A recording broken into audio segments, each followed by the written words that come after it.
Hello friends, the reading Windows में आपका स्वागत है। आज हम बात करने वाले हैं एक ऐसी किताब की जो आपकी थिंकिंग, बॉडी, हेल्थ और डेस्टिनी यहाँ तक कि सब कुछ बदल सकती है। इस किताब का नाम है यू आर द प्लेसिबो और इसका मतलब है कि इलाज बाहर नहीं है, आप खुद हैं।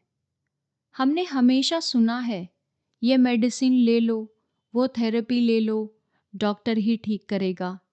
लेकिन डॉक्टर जो डिस्पेंजा कहते हैं कि आपका दिमाग, आपके बिलीव्स और आपकी फीलिंग्स आपकी सबसे बड़ी मेडिसिन है। प्लेसिबो इफेक्ट का मतलब होता है एक फेक मेडिसिन लेकिन रियल रिजल्ट। डॉक्टर किसी पेशेंट को शुगर पिल देता है और पेशेंट ठीक हो जाता है। क्यों?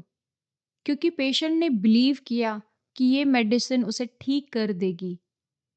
इसलिए डॉक्टर जो कहते हैं कि जब आप स्ट्रांगली बिलीव करते हैं तो आपका ब्रेन न्यू केमिकल्स को रिलीज करता है जिससे इम्यून सिस्टम एक्टिव होता है और बॉडी को रिपेयर मोड में डाल देता है।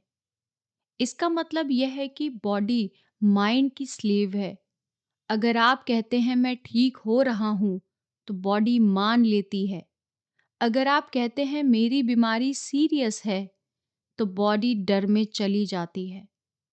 यानी सिंपल हम कह सकते हैं कि thoughts is equal to signals and feeling is equal to emotions and emotions is equal to chemical and chemical is equal to body. और यही प्लेसिबो इफेक्ट है। आगे किताब नोसिबो इफेक्ट की बात करती है, यानी नेगेटिव बिलीफ का जहर। अब इसका उल्टा समझते हैं कि जब डॉक्टर कहता है कि आपकी बीमारी लाइफ लॉन्ग है और पेशेंट और भी बीमार हो जाता है। जब आप गूगल पर सिम्टम पढ़ते हैं तो और डर बढ़ जाता है, क्योंकि फियर भी एक बिलीफ है और फियर भी एक केमिकल को रिलीज कहता है। यानी जो हमारा स्ट्रेस हार्मोन होता है जिसको हम कॉर्टिसोल कहते हैं, बॉडी को डैमेज करता है। अगर नेगेटिव बिलीफ आपको बीमार कर सकता है तो पॉजिटिव बिलीफ आपको हील भी कर सकता है। आगे किताब बताती है कि हम जो सोचते हैं, लेकिन सच यह है कि आप एक ऑब्जर्वर हैं। आप अपने थॉट्स को देख सकते हैं, मतलब आप थॉट्स नहीं हैं। आप अपने पेन को नोटिस कर सकते हैं, लेकिन आप पेन नहीं हैं। जब तक आप अपने पुराने थॉट्स को सोचते रहेंगे, आप पुरानी रियलिटी को क्रिएट करते रहेंगे। यानी न्यू लाइफ, न्यू थिंकिंग से ही आपकी नई लाइफ का क्रिएशन हो सकता है। इसलिए थॉट्स को चेंज करना कोई मोटिवेशन नहीं है, ये एक न्यूरोसाइंस का एक हिस्सा है। इस बुक की शुरुआत किसी एक इंसान से नहीं होती, बल्कि हम सब से होती है, क्योंकि हम सब किसी ना किसी रूप में दर्द, बीमारी, डर, लिमिटेशन या डिसअपॉइंटमेंट में जी रहे हैं। कोई फिजिकल पेन से जूझ रहा है, तो कोई इमोशनल ट्रॉमा से, तो कोई क्रोनिक इलनेस से, तो कोई लाइफ से जो बाहर से ठीक दिखती है लेकिन अंदर से खोखली और थकी हुई है। और ऐसे लोगों में से ही एक व्यक्ति जब पहली बार यह सवाल अपने मन में पूछता है कि क्या सच में मेरी बॉडी खुद को हील कर सकती है। डॉक्टर जो डिस्पेंजा इस कहानी में साइंटिस्ट भी हैं, टीचर भी हैं और एक गाइड भी हैं। वे हमें बताते हैं कि सालों से डॉक्टर्स एक अजीब चीज देख रहे हैं। कुछ लोगों को शुगर पिल दी गई, नकली दवा, लेकिन फिर भी वह ठीक हो गए। उनका पेन कम हो गया, उनकी बीमारी गायब हो गई। और साइंस इसे प्लेसिबो इफेक्ट कहकर आगे बढ़ जाती है। लेकिन डॉक्टर जो डिस्पेंजा यहाँ नहीं रुकते। वे पूछते हैं कि अगर नकली दवा काम कर सकती है तो असली शक्ति कहाँ है, दवा में या इंसान के विश्वास में। यहीं से कहानी का पहला मोड़ आता है, जब हमें एहसास होता है कि बिलीफ से सोच पर नहीं होता, क्योंकि बिलीफ एक बायोलॉजिकल कमांड होती है। जैसे ही कोई इंसान पूरे विश्वास के साथ मान लेता है कि वह ठीक हो रहा है, तो उसका ब्रेन उसी बिलीफ के अनुसार केमिकल्स को रिलीज करना शुरू कर देता है। नए न्यूरल पाथवेज बनते हैं और बॉडी सच में चेंज करने लगती है। किताब आगे बताती है और हम यह देखते हैं कि ज़्यादातर लोग अपनी बीमारी से नहीं बल्कि अपनी पहचान से बीमार होते हैं। वे खुद को कहते हैं कि मैं बीमार हूँ, मैं डायबिटिक हूँ, मैं एंजाइटी वाला इंसान हूँ, मेरे परिवार में ये बीमारी है। और यही रिपीटेड आइडेंटिटी धीरे धीरे बॉडी को प्रोग्राम कर देती है।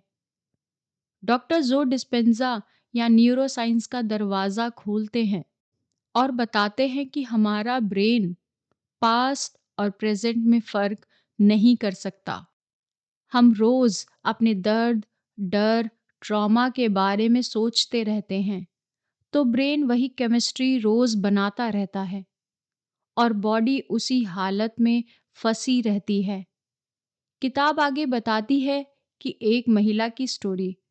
एक महिला आती है जो ईयर से क्रॉनिक पेन में जी रही होती थी। डॉक्टर्स ने ये कह दिया था कि अब यही लाइफ है। लेकिन जब उसने मेडिटेशन के ज़रिए अपने माइंड को शांत करना शुरू किया, तब उसने खुद को पेन फ्री इमेजिन करना शुरू कर दिया। तो धीरे-धीरे उसका नर्वस सिस्टम चेंज होने लगा, उसके इमोशंस बदलने लगे और फिर उसका शरीर बिना बदले चेंज होने लगा और फिर उसका शरीर भी चेंज होने लगा। यह कोई जादू नहीं था, ना कोई रिहर्सल थी। इमेजिनेशन की एक रिहर्सल थी, क्योंकि ब्रेन इमेजिनेशन और रियलिटी में फ़र्क नहीं कर सकता। किताब की कहानी हमें यह भी दिखाती है कि हम सब अपने पास के प्रिजनर बन चुके हैं। हर डिसअपॉइंटमेंट, हर हार्ट ब्रेक और हर फियर हमारी पर्सनालिटी का हिस्सा बन चुका और वही पर्सनालिटी हमारे फ्यूचर को क्रिएट करती है। इसलिए डॉक्टर जो डिस्पेंजा कहते हैं कि अगर आपको अपना फ्यूचर चेंज करना है, तो आपको पहले अपने थॉट्स और इमोशंस को चेंज करना होगा, क्योंकि वही आपकी पर्सनालिटी है। जैसे-जैसे किताब आगे बढ़ती है, मेडिटेशन एक साधारण अभ्यास नहीं, बल्कि ट्रांसफॉर्मेशन का टूल बन जाता है। मेडिटेशन में लोग अपनी आइडेंटिटी को छोड़ देते हैं, अपने नाम, अपनी बीमारी, अपनी एज और अपनी स्टोरी को कुछ समय के लिए डिसॉल्व कर देते हैं। जब माइंड अननोन में जाता है, तभी हीलिंग शुरू होती है। किताब में कई लोग आते हैं, कोई पैरालिसिस से बाहर निकलता है, तो कोई डिप्रेशन से, कोई कैंसर जैसी गंभीर बीमारी से।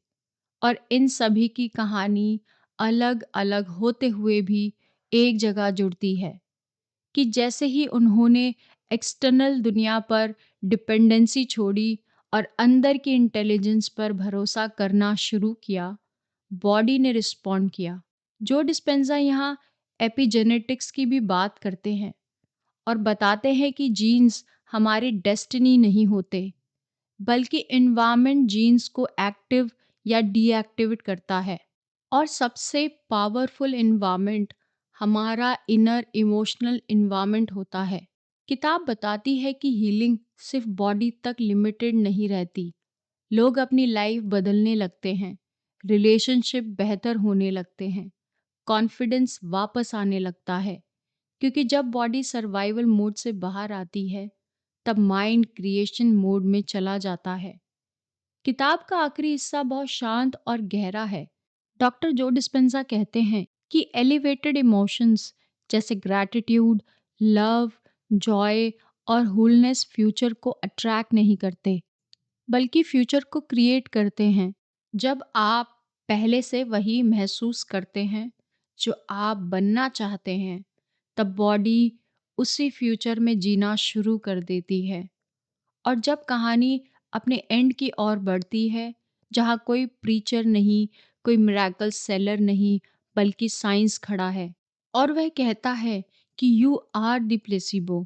आपको हील करने के लिए बाहर कुछ नहीं चाहिए। वही शक्ति जो दवा में मानी जाती है, वही शक्ति आपके थॉट्स, बिलीफ, इमोशंस में पहले से अवेलेबल है। आगे किताब बताती है कि हीलिंग कोई जादू नहीं है, यह एक रिस्पॉन्सिबिलिटी है, एक अवेयरनेस है और एक प्रैक्टिस है। और जिस दिन इंसान ये समझ लेता है कि वह अपने माइंड का मालिक बन सकता है, उसी दिन से उसकी बॉडी और लाइफ दोनों बदलने लगते हैं। और इसी एहसास के साथ यू आर द प्लेसिबो हमें याद दिलाती है कि आप इस कहानी के मेन कैरेक्टर हो। और दोस्तों, इस किताब का सार यही है कि हीलिंग बाहर नहीं, आपके अंदर है। और जिस दिन आप ये समझ लेते हैं कि आपका माइंड सिर्फ सोचने का ज़रिया नहीं है, बल्कि आपकी बॉडी और आपकी लाइफ को शेप देने वाली सबसे बड़ी शक्ति है, उसी दिन से असली बदलाव शुरू हो जाता है। अब फैसला आपके हाथों में है कि आप पुराने डर, पुराने बिलीफ और पुराने पेन के साथ जीना चाहते हैं, या फिर अवेयरनेस, कॉन्शियस चॉइस के साथ एक नई रियलिटी को क्रिएट करना चाहते हैं। क्योंकि हर थॉट जो आप सोचते हैं, वह आपकी बॉडी को सिग्नल देता है, और हर फीलिंग आपकी डेस्टिनी की दिशा को तय करती है। और याद रखिए, आप हेल्पलेस नहीं हैं, आप ब्रोकन नहीं हैं, आप लिमिटेड नहीं हैं, आप सिर्फ अपनी पावर को पहचानने से दूर हैं। और जैसे ही आप अपने माइंड का सही इस्तेमाल शुरू करते हैं, हीलिंग अपने आप होने लगती है। इसी के साथ इस ऑडियो बुक को यहीं समाप्त करते हैं। उम्मीद है कि यह सुनने के बाद आप अपने थॉट्स को ज़्यादा समझदारी से चुनेंगे, अपने इमोशंस को अवेयरनेस के साथ महसूस करेंगे, और अपनी लाइफ के क्रिएटर बनने की जर्नी आज से ही शुरू करेंगे। क्योंकि एंड में सच यही है कि you are not waiting for the miracle, you are the miracle. और अपनी इनर पावर पर विश्वास बनाए रखिए। Thank you everyone.